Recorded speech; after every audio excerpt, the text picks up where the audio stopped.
महाराज जी। महाराज जी, जब हम लोग पूरी ईमानदारी से अपने काम अपने रिश्तों को निभाते हैं, उस मेहनत का फल नहीं मिलता, फिर भी हम पूजा पाठ करते हैं पूरे दिल से, बट महाराज जी कभी कभी विश्वास टूट आप जाता है। हमें बताओ, अभी खेती बोओगे तो आज ही रोटी दाल उसकी पालोगे क्या? किसका प्रश्न है? अभी खेती बोओगे, गेहूं बोओगे तो आज ही रोटी बना लोगे क्या उसकी? कितनी पूजा पाठ करते हो, कितना जप करते हो, कितना ध्यान करते हो, लेकिन पीछे जन्मों के जो किए हुए पाप कर्म है, उनका जो बनकर प्रारब्ध है, उसको कौन भोगेगा? पीछे की फसल अभी खाओ और अभी की फसल आगे मिलेगी। संत महात्माओं की तुलना में तुम कितना भजन करते हो? तुम्हारे पास तो और भी कर्तव्य कर्म है, और भी व्यवहार है। हमारे पास तो एक ही कर्तव्य कर्म है, केवल भजन। तो हमें भोगना पड़ रहा है, तो तुम्हें भोगना नहीं पड़ेगा। अगरबत्ती धूप बत्ती लगाती हो, इससे तुम्हें भगवान में अश्रद्धा हो जाती है, तो भगवान को नौकर समझा क्या? फिर अश्रद्धा क्यों? अश्रद्धा शब्द क्यों? अश्रद्धा नहीं है, पर मेरा प्रश्न ये है कि जो आने वाली युवा पीढ़ी है, जो बच्चे हैं, जो देखते हैं, तो उनका विश्वास। हाँ, आने वाली युवा पीढ़ी गर्लफ्रेंड बनावे, बॉयफ्रेंड बनावे, जहर जैसे व्यसन करे, गंदे आचरण करे, भगवान पर श्रद्धा करे, तो नरक जाओ, दुर्गति भोगो। अगरबत्ती लगाने से हमारा प्रारब्ध बदल जाएगा? इतनी बड़ी तपस्या है, पाप किए हो तूफान जैसा, पहाड़ जैसा, और अगरबत्ती के धुआं से पहाड़ उड़ाना चाहती हो, उड़ जाएगा क्या? पाप करते समय सोचते हैं भ्रूण हत्या, गर्भ हत्या, बलात्कार, चोरी चोरी, नाना प्रकार के पाप करोगे। जब वो फलीभूत होंगे तब श्रद्धा करो भगवान पे, अश्रद्धा करो, भोगना पड़ेगा तुम्हें। अगरबत्ती लगाओ चाहे धूप बत्ती लगाओ, अवश्य में भोक्तव्यम कृतम कर्म शुभाशुभम। समझ में आ रहा है ना? यह इतना भजन करो कि अपने प्रारब्ध को विध्वंस कर दो, तब देखो। अरे 2-4 माला घुमा लिए, अगरबत्ती लगा, धूप बत्ती है, भगवान को धूप बत्ती चाहिए, भगवान को अगरबत्ती चाहिए, तुम्हारे अच्छे आचरण होने चाहिए। वर्तमान में अच्छे आचरण नहीं है। ईमानदारी से बोलो, जितने लोग बैठे हो, इस जन्म में अगर तुमको न्यायाधीश तुम्हारे कर्मों का आचरण का बना दिया जाए, तो तुम कितना अपने को दंड दे सकते हो? खुद न्यायाधीश बन के देखो, तुमने कितनी गलतियां की है और क्या दंड तुम्हें मिला? कुछ नहीं। भगवान की कृपालुता की तरफ देखते हो? नहीं देखते हो। अनंत जन्मों से मनमानी आचरण करते लोग चले आ रहे। अब जब उनका फल आता है, अब इस जन्म में 2-4 अगरबत्ती लगा दी और हमें भगवान पर श्रद्धा हो रही। नौजवानों में रास्ता इसी बात का ना, डिप्रेशन में गए, कर ली, ये कर लिया, वो कर लिया, यही परिणाम है। अश्रद्धा का परिणाम यही है। तुम अपने आचरणों को न देखो, भगवान को देखो। तुम चाहो कि हमें खूब पाप कर्म करे और इसके बाद जो है हमें भगवान आकर गले लगा लें, ऐसा होगा क्या? महाराज जी, ये प्रश्न इन्हीं का नहीं है। ये क्या आजकल क्या हो गया महाराज जी, अनुष्ठान, नाम जप और कोई भी साधना नहीं है। बट जैसे मंदिर गए, मेरा पास हो जाओ, हे प्रभु पास हो जाऊं, पास नहीं हुए तो भगवान ने पास नहीं किया। पढ़ाई मत करो भगवान पास कर दे। मैंने मांगा कि मेरा बच्चा ठीक हो जाए, ठीक नहीं हुआ तो अश्रद्धा हो गई भगवान से। क्या फर्क पड़ता है? आकाश के ऊपर थूको, कोई फर्क पड़ता है क्या?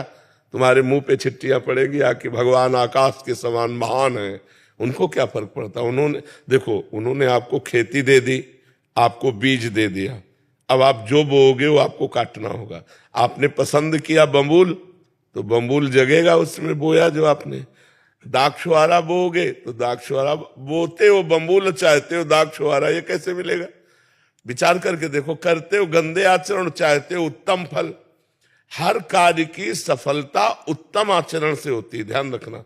अगर आपका पूर्व प्रारब्ध बिगड़ा हुआ है, इस समय उत्तम आचरण करने पर भी आपकी हार होगी, क्योंकि वो पूर्व का पाप आपको परास्त करेगा। अगर पूर्व का पुण्य साथ दे रहा है, तो इस समय गंदा आचरण करने पर भी आपकी विजय होगी, क्योंकि गंदा आचरण वर्तमान में दंड नहीं देगा, ये आगे चलकर आपको दंड देगा। अच्छा आचरण आपको वर्तमान में सुख नहीं देगा, ये आगे चलकर सुख देगा। वर्तमान में आपका प्रारब्ध आपको दुख सुख देगा। मनुष्य जन्म दुख सुख भोगते हुए अच्छा कर्म करने के लिए मिला है। हमें यहाँ भगवान से किसी भी तरह की श्रद्धा और अश्रद्धा का विषय नहीं लाना चाहिए।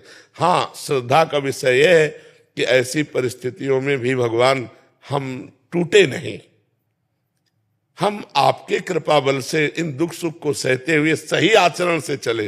जैसे पांडवों का राज्य छिन गया, यहाँ तक कि पत्नी भी दांव में लग गई, लेकिन वो धर्म से च्युत नहीं हुए।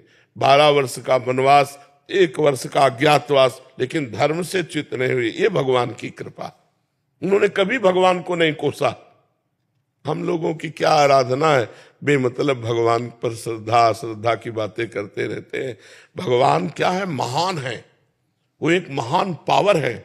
आप अब देखो, बिजली को गाली दो, कनेक्शन सही हो ना, आपके बोर्ड में बिजली आ रही है, आपने 2 तार ऐसे लगाए और वो कनेक्शन सही नहीं हुआ, अब ऑन ऑफ करते रहो, बल्ब सही है, तार भी सही है, प्लग भी सही है, बोर्ड में बिजली है, लेकिन वो ऑन नहीं होगी, जलेगी नहीं। क्यों? कनेक्शन सही नहीं।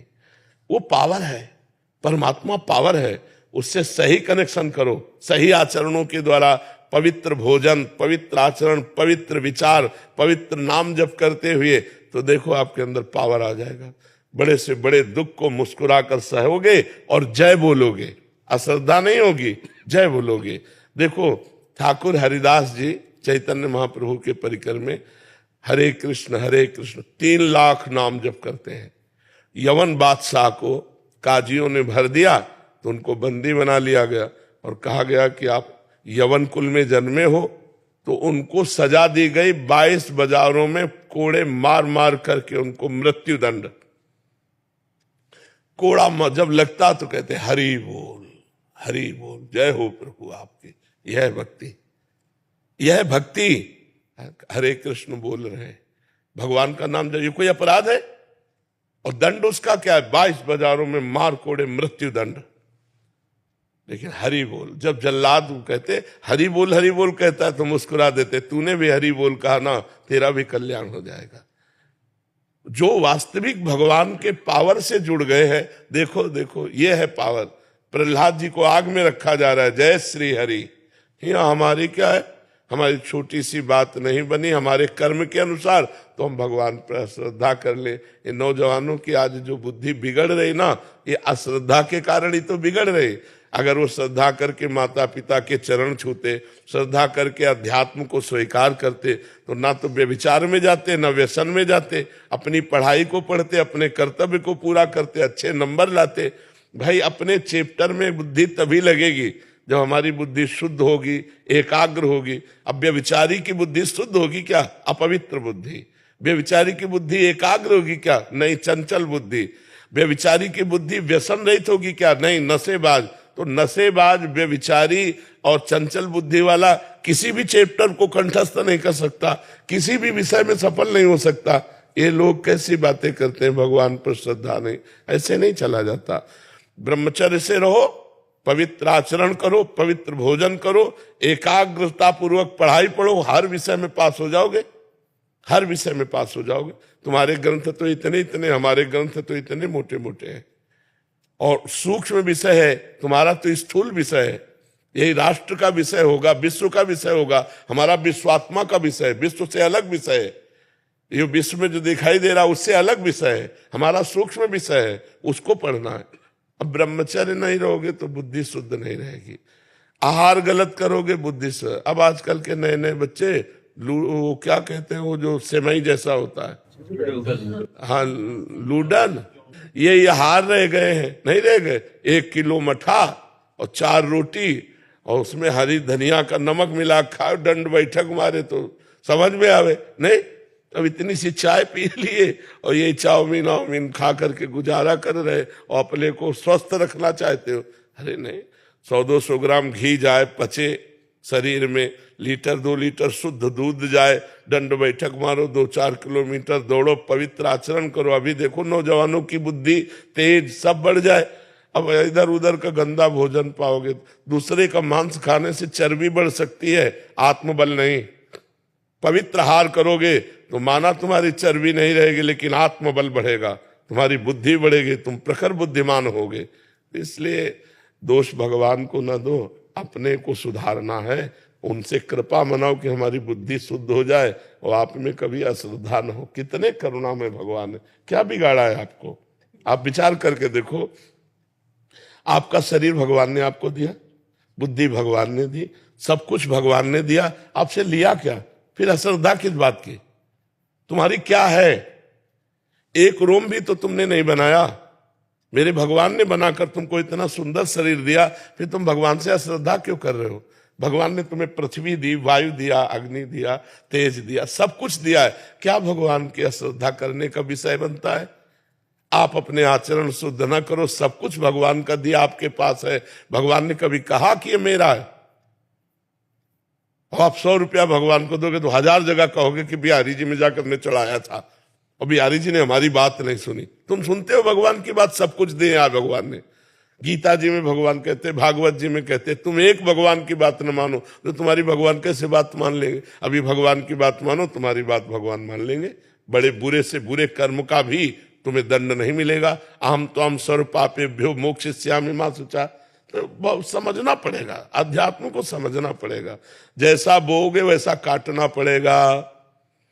ऐसे ऐसे लोगों से पाप बन रहे जिसे समझते नहीं पाप है।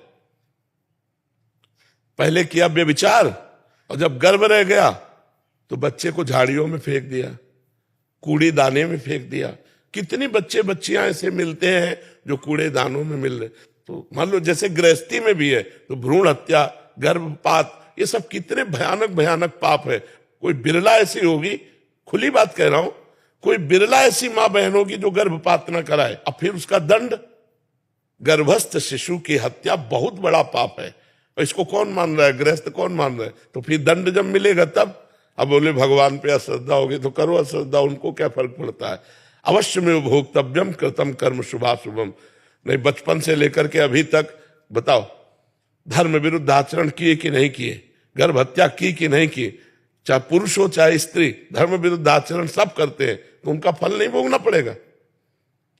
बाद में कहो कि हम मंदिर में जाके कह दें कि भगवान मेरी बात सुन लो। कैसे सुन लेंगे? तुमने भगवान की बात सुनी? भगवान जब कह रहे हैं कि 25 वर्ष तक ब्रह्मचर्य रहो, फिर जब ब्याह हो जाए, पाणी ग्रहण हो जाए जय वर्ष में, तो गृहस्थी धर्म में फिर अपने ब्रह्मचर्य को तोड़ो। कौन रह रहा है? सबसे पहला आश्रम सबका है ब्रह्मचर्य, फिर गृहस्थ, फिर वानप्रस्थ, फिर सन्यास। कोई चल रहा है? अभी उठ के खड़े होना नहीं आता, बॉयफ्रेंड हो गए। हाँ, उठ के खड़े होना नहीं आता, बॉयफ्रेंड हो गए, गर्लफ्रेंड हो गए। अब ये बच्चे बर्बाद हो जाएंगे कि नहीं हो जाएंगे? जिनका उद्देश्य ही अभी पक्का नहीं बन पाया, पढ़ाई लिखाई में जहां माइंड लगना चाहिए वहां गंदी बातों में माइंड लग गया। अब कैसे? अब इसके बाद कहो हे भगवान, हे दुर्गा देवी, हे भैरव बाबा। तो फिर अब इसमें कोई सुनने वाला नहीं। तुमने सुना नहीं तो फिर वो तुम्हारी नहीं सुनेंगे। 1 किलो लड्डू भी चढ़ाएंगे, वो भी गए। तो अनंत ब्रह्मांडों को भगवान भोजन दे रहे हैं, पशु पक्षी सबको भगवान दे रहे हैं। यार तुम उनको 1-2 किलो लड्डू से फुसलाना चाहते? महाराज जी ऐसे ही हो गया है आज। देखो, एक चुल्लू पानी में वो फुसल जाने वाले हैं, एक तुलसी दल में फुसल जाने वाले हैं, पर ईमानदार के हाथ से। बेईमान के हाथ से करोड़ों का भोग लगा गया दुर्योधन ने। महल में करोड़ों की भोग की व्यवस्था अरबों की थी, भगवान देखा भी नहीं। और विदुरानी के हाथ के केले के छिलके पाए जाके तुरंत, घंटा 2 घंटा नहीं, वहां से हटने के बाद सीधे विदुरानी के घर गए। दुर्योधन से कहा मुझे भूख नहीं है, और वहां जाके कहा भूख लगी लाओ। और वो ऐसी प्रेम में बावरी कि गूदा फेंक रही, छिलका दे रही, महाराज छिलका खा रहे। वाह वाह। देखो, ये अखिल कोटि ब्रह्मांडों का मालिक है, अरबों का भोग व्यवस्था किए दुर्योधन, भगवान ने देखा भी नहीं। और विदुरानी के हाथ के छिलके पा रहे हैं। कैसे? वो तो चुल्लू भर जल में रीझ जाने। पत्रम पुष्पम फलम तोयम ये में भक्ता प्रेक्षति। भगवान को यार वैभव चाहिए, सारा वैभव तो उन्हीं का है। सोने की खान, चांदी की खान, सब पृथ्वी में उन्हीं का है। उनको 100-200 ग्राम सोना या 100-200 ग्राम लड्डू पेड़ा इससे रिझाया जा सकता है क्या? वो हमारे पिता, हमारे स्वामी, हमारे मालिक है। उनको हम क्या रिझा सकते हैं? हम तो अधिकार पूर्वक कह सकते हैं कि आपको ये काम बनाना होगा। कब? जब हम उनकी आज्ञा पे चलेंगे। जैसे अपने आप पापा की 10 बात मानते हो तो एक बात तो मनवा ही सकते हो आप। पापा की एक को न मानो, 10 अपनी मनवाना चाहो तो थप्पड़ी आ जाओगे। नहीं तो भगवान की हम बात एक नहीं मान रहे, और भगवान से हम अपनी सब बात मनवाना चाहते हैं। यार इतने कमजोर भगवान नहीं है। फिर नहीं, फिर माया आपको पीट देगी।